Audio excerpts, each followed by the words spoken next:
everyone, welcome to the Selkares Wargaming channel for this 5th training video on Wargame Island Battle. So in this video and the next, I'll be focusing on the infantry units in Wargame Island Battle. So just before I start, I want to apologize quickly about my last video where I totally forgot to speak about the helicopter commanders. But honestly, in my opinion, the explanation as to why I forgot to talk about them is essentially because we practically never see them in games. This is for a few different reasons. First, these are units that have an availability of 2 per slot, so it's very limited compared to the classic Jeep and armored vehicle commanders, which are at 6 or 4 availability per slot. The second inconvenience is that it's generally quite weak commandos. 4 HP for this one, goes up to 6 maximum for the heaviest helicopters, and has no armor whatsoever. Third and last disadvantage is that it is quite limited in its use. The only 2 real scenarios where I can see people use helicopter commanders is first taking a sector very early in the game. But the problem is with that, it's really risky. A lot of people open with anti-air helicopters or anti-air planes, so you risk losing your commander pretty early, which is a bad thing. And the second situation where I see these helicopters used is in the middle or late game, if you want to capture a sector behind enemy lines or a sector quite far away. But this situation honestly happens very rarely, maybe like 99% of the time it doesn't happen. So honestly, helicopter commanders are units that seem nice, but are rarely used, very situational units, and they are only 2 per slot, so it's quite expensive to take them in the deck when you know you will use them only 1 game out of 100. So honestly, my advice is to stick with the classic commanders, the Jeep, armored vehicles and tanks. So that's it. Now I'm going to go to the subject of the day, the infantry units. So this is going to be quite a long video because the infantry section, as you can see, is pretty dense. So it's dense for 2 reasons. First, there are a lot of infantry units, and second, there are a lot of different transports for each infantry unit. So that multiplies the number of possible selections by like 7 or 6, 7 or 8. So infantry units. The first thing you need to know about infantry units is that just like any other units in Wargame Island Battle, they have 3 weapon slots.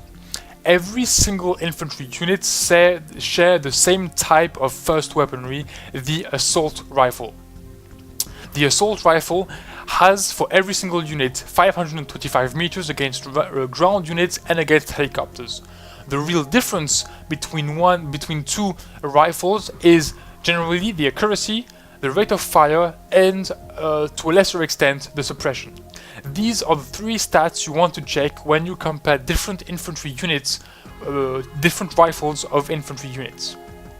So that's it.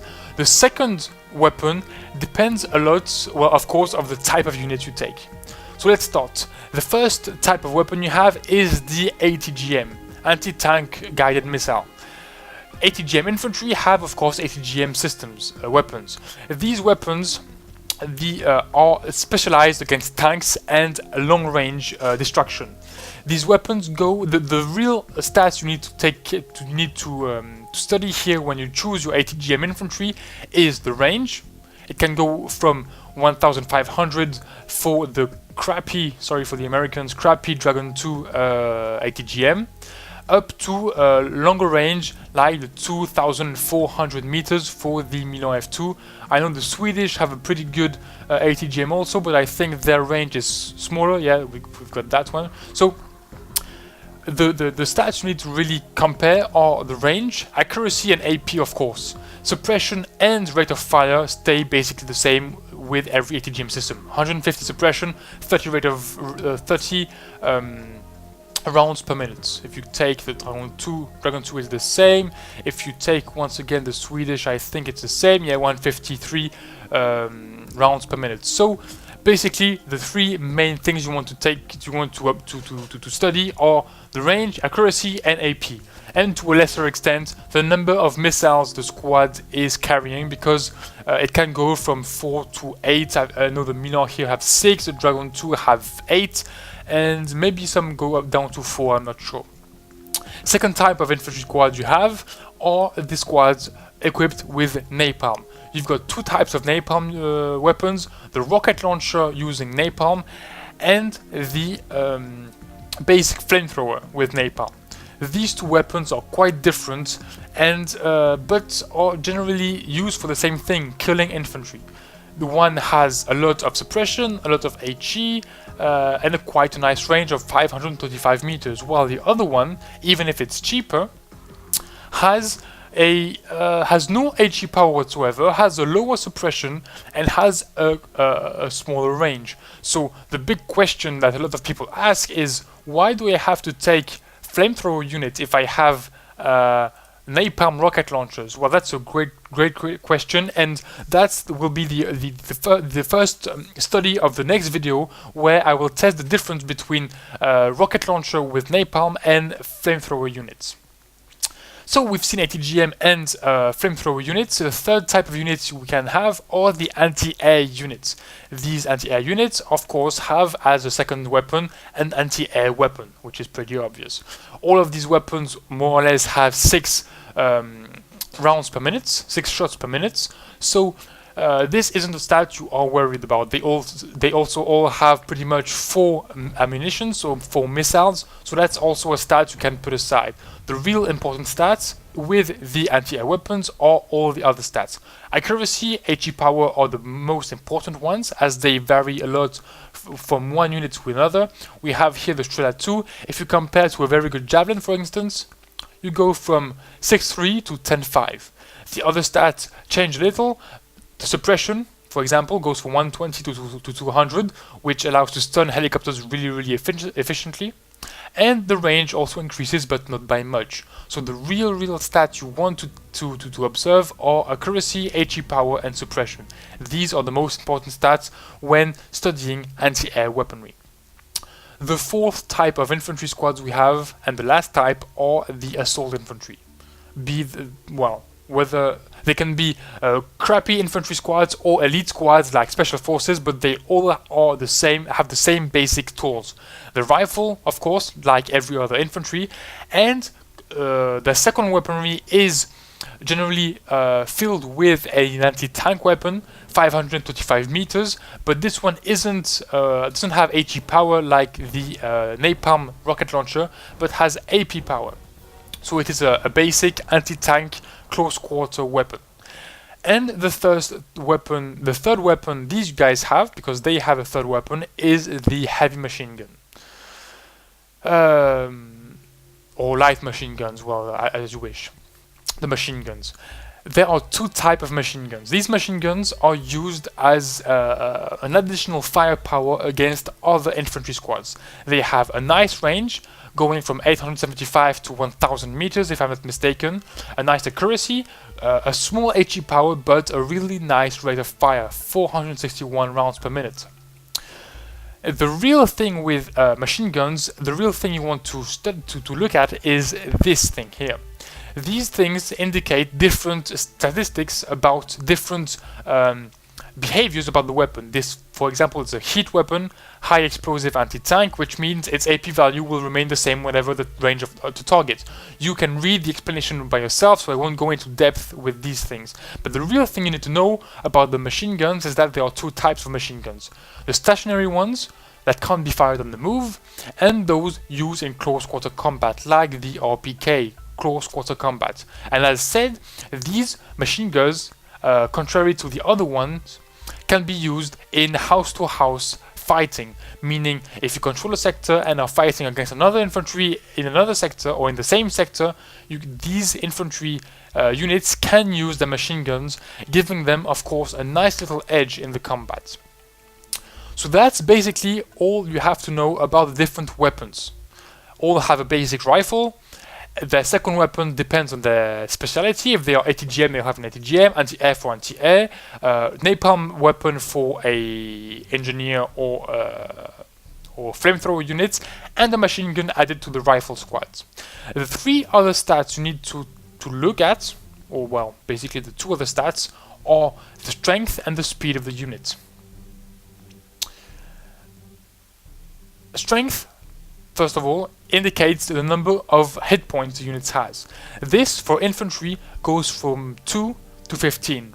2 is usually given to the very specialized units, the elite ATGM or anti-air units, for example.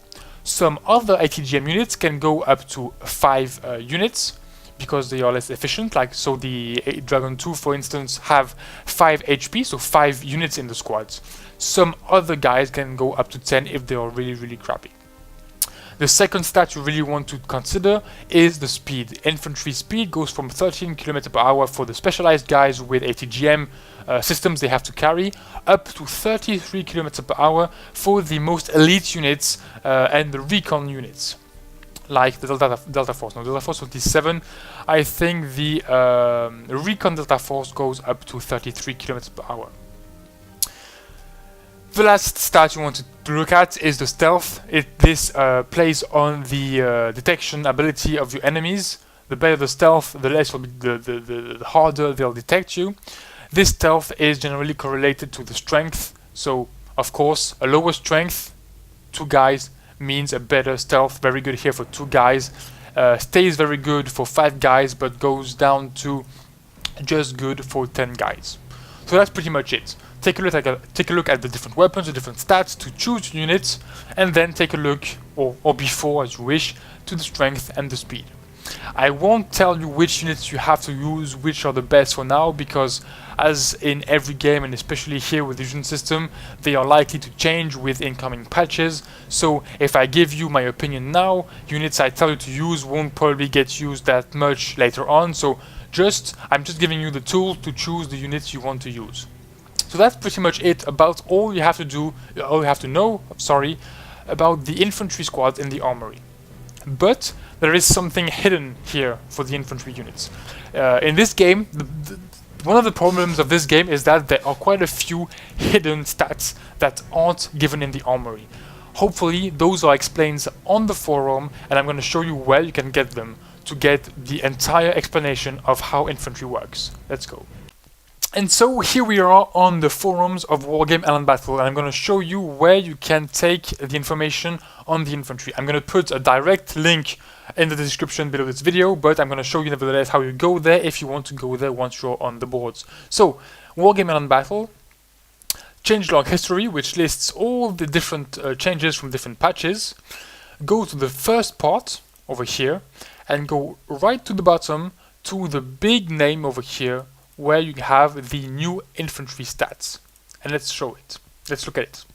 So you've got a nice little explanation on the different infantry hidden stats. So first, a bit of an explanation here. Infantry weapons have 4 different accuracy stats. The first accuracy is when stationary at long range.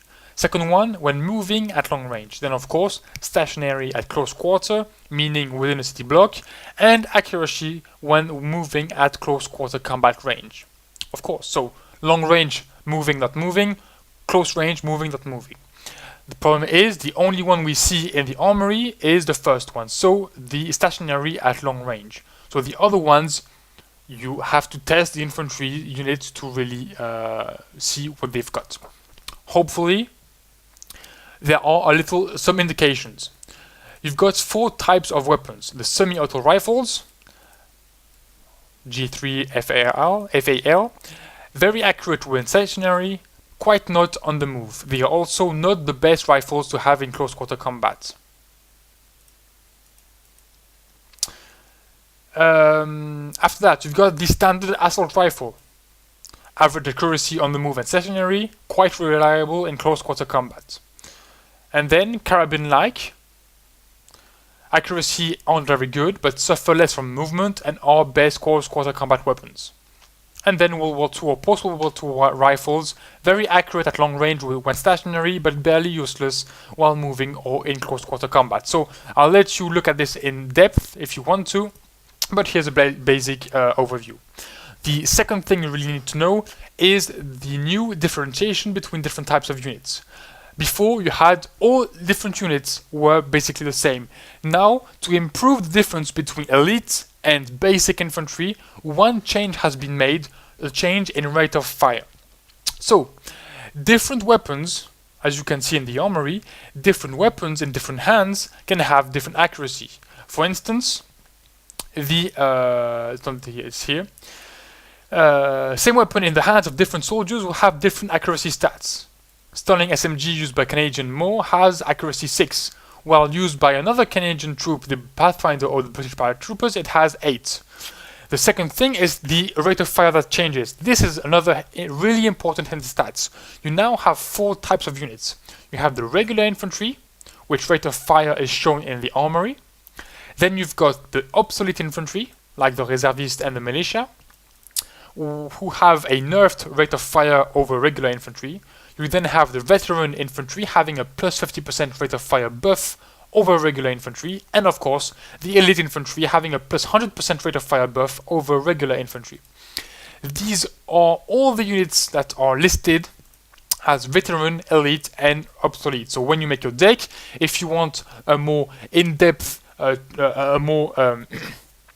well, if you want to know every stat, every important thing when choosing your infantry, come here, look at the different veteran and elite infantries to choose what you want in your deck. Last thing is the close quarter combat new stat that was implemented not too long ago, but this is indicated in the armory, so this isn't really useful. The real useful part is to know this, 4 types of accuracy depending on the type of weapon, and the rate of fire buff or nerf depending if you're a regular, veteran, elite, or obsolete infantry.